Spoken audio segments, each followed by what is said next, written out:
अस्सलाम वालेकुम नाज़रीन, मेहरान टीवी न्यूज़ में भलेकार आऊं यहाँ पेरिया गुल सबका पेरिक नजर हेडलाइंस ते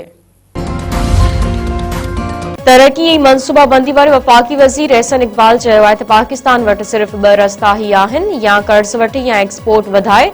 एक्सपोर्ट ई पैदावार खे वधाइणो पवंदो। IMF मां निकिरण जो इहो ई वाहिद रस्तो आहे। माहवार तरक़ियाती अपडेट बाबति न्यूज़ ब्रीफिंग ॾींदे एहसन इक़बाल वधीक चयो आहे त नायब वज़ीर आज़म जे सरबराही में कमेटी जोड़ी वई आहे। कमेटी IMF मां निकिरण जे हवाले सां गौर वीचार कंदी। एक्सपोर्ट इमरजेंसी जी तजवीज़ आहे। मोकलनि में बि कमु करणो पवंदो। एक्सपोर्ट $60 अरब ताईं खणी वञणी पवंदी। हुकूमती PTI विच में अपोजिशन लीडर जी मुक़ररी वारे मामले ते इत्तफ़ाक़ थी वियो।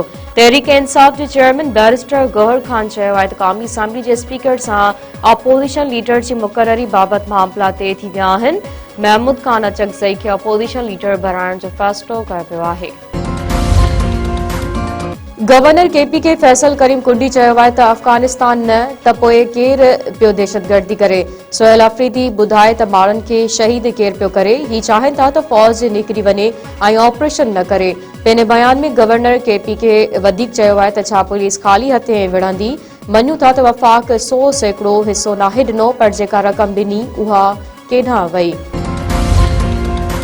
वॾे वज़ीर समूरनि खातनि खे तरक़ियाती कम तेज़ करण जी हिदायत करे छॾी। सैयद मुराद अली शाह जी सदारत हेठि सिंध काबीना जो इजलास 18 नुकाती एजेंडा ते गौर वीचार। वॾे वज़ीर चयो आहे त तरक़ियाती बजट बहितर अंदाज़ में अवाम जी भलाई लाइ इस्तेमाल करणु हुकूमत जी ज़िम्मेवारी आहे। रोडन ट्रांसपोर्ट सिहत ऐं पाणी जा मनसूबा मुकमल थियण सां कराची दुनिया जो बहितरीन शहर बणिजी वेंदो। काबीना इजलास खे ख़िताब कंदे सैयद मुराद अली शाह वधीक चयो आहे त सिंध हुकूमत कराची शहर लाइ 83 अरब रुपयनि जो पैकेज ॾिनो आहे। FWO शहर में समूरनि तरक़ियाती मनसूबनि ते कमु कंदे। समूरा खाता तरक़ियाती कमनि खे जल्द मुकमल कनि। हो तरक़ियाती मनसूबनि जी पाण निगरानी कंदो।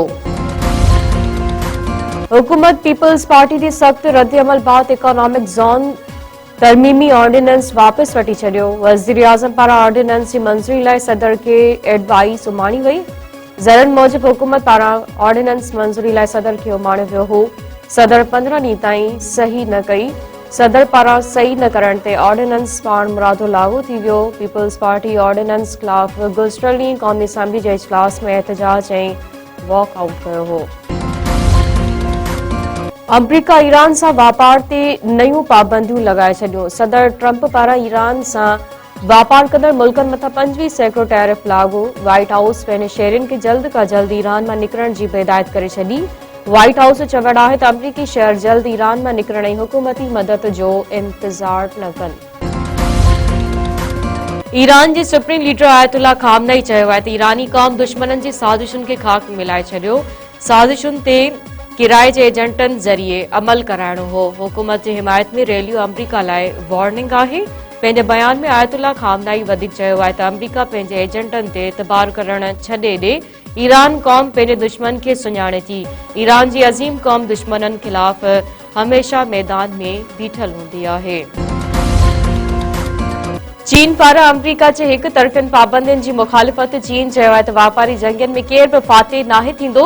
दबाउ ऐं ज़बरदस्ती सां मसइला हल नथा थी सघनि। मुफ़ादनि जे तहफ़ुज़ लाइ क़दम खणंदासीं। परॾेही वज़ीर इसहाक़ डार जो ईरानी हम मनसब सां टेलीफोनिक राब्तो। ईरान जी मौजूदा सूरतहाल ते ख़यालनि जी ॾेवड़। ॿिन्ही अॻवाननि पारां वेझे राब्ते में रहण ते इत्तफ़ाक़। सिफ़ारती राब्ता जारी रखण जो अज़म। सिंध समेत सॼे मुल्क में थधि जी लहर। मुख़्तलिफ़ इलाइक़नि में शदीद कोहीड़ो। घोटकी सखर खैरपुर नुसरत नवाबशाह मटियारी दादू ऐं ॿिया इलाइक़ा कोहीड़े जी लपेट में। पंजाब KPK ऐं बलूचिस्तान जे इलाइक़नि में बि कोहीड़े ऐं थधि सबबि आम ज़िंदगी मफ़लूज। मौसमियात खाते जो चवणु आहे त उत्तर ओभर जूं हवाऊं हलण सबबि थधि में इज़ाफ़ो थियो आहे।